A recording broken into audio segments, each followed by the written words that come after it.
Hey, kiddos, I love you. Before I go into surgery real quick this morning, I thought you might enjoy if I read you something really quick to start your day. So, we're going to do Little Max, the cement mixer. One of your favorites right here. You ready? I'm going to go ahead and point it at the book so we can do this. Here we go. Little Max, the cement mixer.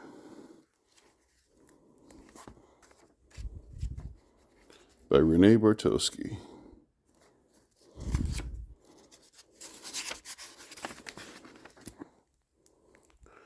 One day, all the cement mixers at Mr. Appleby's truck yard were lined up ready to go to work. Little Max, the smallest mixer in the yard, got into line behind them. The big cement mixers stared at him coldly and asked, "Just where do you think you're going?" "I'm coming along to help build the bridge," Max replied proudly. There they are driving to the bridge. The cement mixers began to laugh. "You can't build a bridge. You're too small. You'd only be in the way." Little Max ignored their remarks and followed them to the bridge. He'd show them that he too could do big important jobs. Max watched silently as the other mixers approached the bridge and poured out the cement. When his turn came, he drove up and proudly poured out his load. But when the engineer saw how small Max was, he shouted, "Get this mixer out of here. It's too small for this job." Feeling disgraced, Max hung his head and drove meekly back home. The next day, the cement mixers were all going to town to build a huge skyscraper. Again, Max was determined to show them that he could do a big job. They laughed when he joined them, but with his drum whirling smoothly, he followed the big cement mixers to the building site, and there he proudly poured out his cement. Once the engineer shouted at him to get out of the way. Once again, the engineer shouted at him to get out of the way, and Max drove off, feeling useless. There you go. Sorry, it's a little dark in here right now. It's early. The same thing happened another day when Max tried to help build a superhighway. They just didn't want him because he was so small. Little Max felt like a complete failure. He never wanted to work again. But one morning, just as the others were starting off to work, a strange man came and drove Max to the park. In the park meadow, he put Max to work pouring cement for a small bandstand. Max hoped the other cement mixers wouldn't see him doing such a small, unimportant job.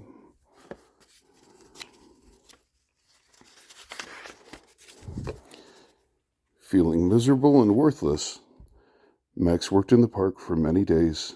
He made a round platform for a merry-go-round. He made a small fountain for the center of the park, or in the center of the park. He spent many hours laying long, winding sidewalks through the flower gardens. One afternoon, the other cement mixers happened to drive past the park. They were surprised to see Max, and they stared curiously at his work. Well, look at that.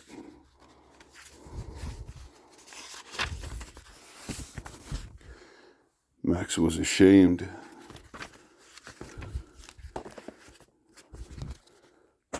Max was ashamed. Now they all knew about his small and unimportant jobs. He dreaded the thought of going home and facing their sneers. However, later, as he was driving slowly and meekly into the truck yard, the other mixers suddenly began to call out to him. "Did you build that pretty bandstand, Max? Did you make that lovely fountain yourself, all by yourself? You certainly made the park look beautiful."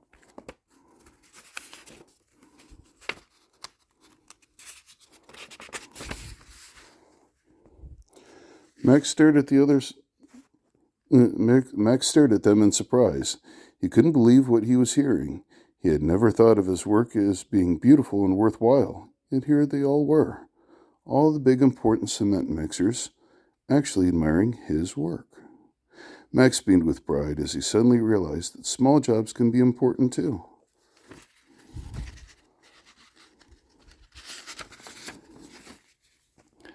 From that day on, little Max never felt bad that he couldn't work on big projects. He knew that no matter how small his jobs were, if he did them really well, he could make the world a lovelier place in which to live. That is a nice little park right there, huh? All the happy people there. We probably all have some small but important jobs we could do ourselves too, right? Well, kiddos, I got to get running. I love you tons and tons. I'll maybe do a little bit better version when I'm a little bit more alert. There's a little bit of daylight outside. I'm going to be there when you get out of school. I love you tons and tons.